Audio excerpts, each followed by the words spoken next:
Najua nimewaonyesha a lot of Uber vehicles, but today I want to show you my most favorite Uber vehicle. If I was to buy another Uber car today, this is the car that I would go for.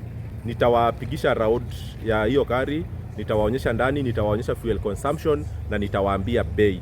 Kuna magari ukiinvest kwake they are too expensive na pesa zinaweza kosa kurudi. Lakini this one, according to the way it is priced, the way drivers have shared their feedback, I believe is a car that inaweza kuwa mzuri kwa a lot of people trying to invest in Uber business in Kenya. So let's go and see the car right behind me here.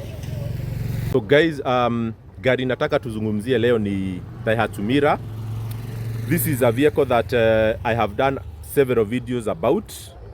Ni gari mzuri sana ya Uber. Na nikisema ni gari mzuri, it's because of first two aspects. This vehicle is very fuel efficient.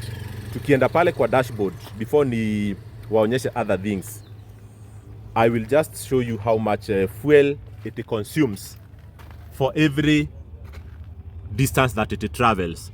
Hapa hivi ukiangalia inakuonyesha the average consumption is in a blink you can see 20.8. That is the distance that it travels with 1 liter of fuel. Ukiweka petroli lita moja inakupea 20 kilometers. And I want you guys for a moment to just analyze what that means. Because ukibeba mtu distance ya 20 kilometers, mostly ni kama mtu anatoka side za Roysambu umpeleke hadi Juja. Huyo mtu atakulipa kitu 800 or 1000 minimum, I'm not very sure, but kumbuka that lita ya mafuta ni just 200 shillings. Okay? So 200 inakupea 20 kilometers. Na mwenye hii gari actually ameniambia ni vile haijapelekwa service, but in actual sense inampeaga an average of 22 kilometers. Meaning that unaweza okota even up to 1500 with just 200 shillings. That is the first thing. Secondly, hii gari, it's very cheap compared to any other vehicle that is out there in the market. Huyu jamaa mwenye hii gari ameniambia akiibai aliinunua 750,000 from kwa Mhindi. I think it was below 100,000 kilometers. But saa hizi because of demand, hii gari imepanda bei. I think inauzwa huko 950 ama 1 point something. But ukipata a good dealer anaweza kutengenezea bei until kitu hapo 800 ama 900 if you are lucky. The third thing that is very good about this vehicle ni reliability. Najua Daihatsu ni jina that you people don't understand that much because the popular brands in Kenya ni kina Toyota na Nissan. But in the manufacturing supply chain, watu wanajua mambo za magari watajua Daihatsu and Toyota vehicles are very similar from the point of manufacturing, because ni kama huwa wanashare manufacturing facilities ama wanashare some equipment and some parts of the vehicle. So hii gari vile unaiona ikiwa hivi is actually a Toyota. Kuna gari inaitangwa Toyota Pixis na ingine inaitangwa Subaru Prio. Those three vehicles, Subaru Prio, Toyota Pixis na this Daihatsu Mira, is actually one and the same vehicle that is branded differently with the 3 different type of brands. So ni gari ni kama tu wako na contract manufacturer. So kuna manufacturer anazitengeneza then anazipatia kwa hizi kampuni 3, kila mtu anaibrand kulingana na jina yenye ana prefer. So imagine of a Toyota, imagine of a Subaru. So those are very strong brands zenye if you can think of a car that is made by them, it's a vehicle that is defined by quality. So madrivers wengi wenye wamekuwa wakitumia hii gari, they have been saying that it's such a very good vehicle in terms of reliability, in terms of parts. And given that hii gari ina exchange parts na Toyota na Subaru, ni kumaanisha you don't struggle so much to get the spare parts. So kuna watu wengine pia wanasemanga ati hii gari inafanana sana na Suzuki Alto.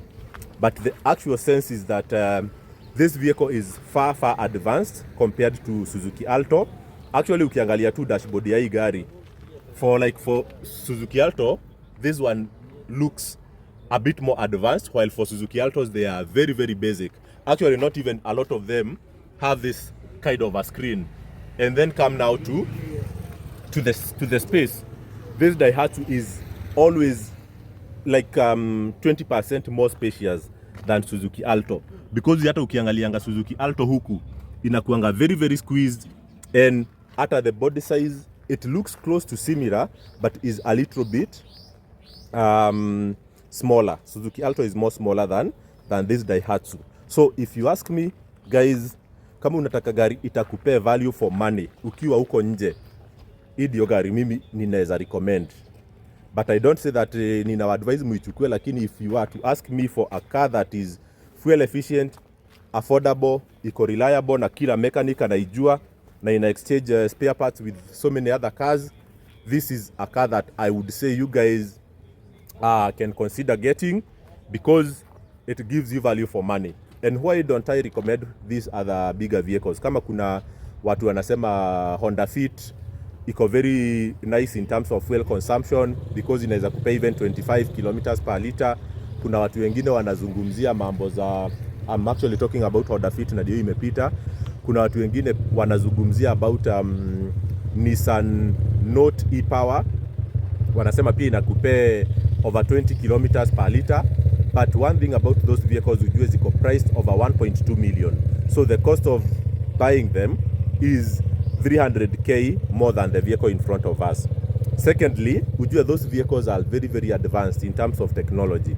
Ziko hybrid, ziko na a lot of electricals. Nissan, imagine a basic Nissan huwa inasumbua mechanics. Imagine now what of an e-Power. Watu wanasema e-Power ni mzuri, but all the savings you make from it will go away the moment you have an electrical problem with that vehicle. For Honda Fit, it does not have any known issues so far, but the problem is that Honda Fit is very expensive. You will buy it for around 1.3, 1.4 depending on the specs na kama iko fully loaded or not. So why spend another 500,000 on top of, you know, what you can spend on this one to go and just buy a Honda Fit?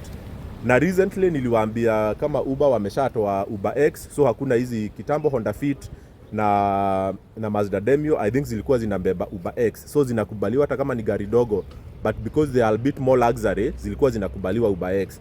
But saa hizi I think kwa Uber ni only chap anything below 1300cc, actually below 1500cc chap. So hii gari in my view is very nice. You guys you can consider going for it.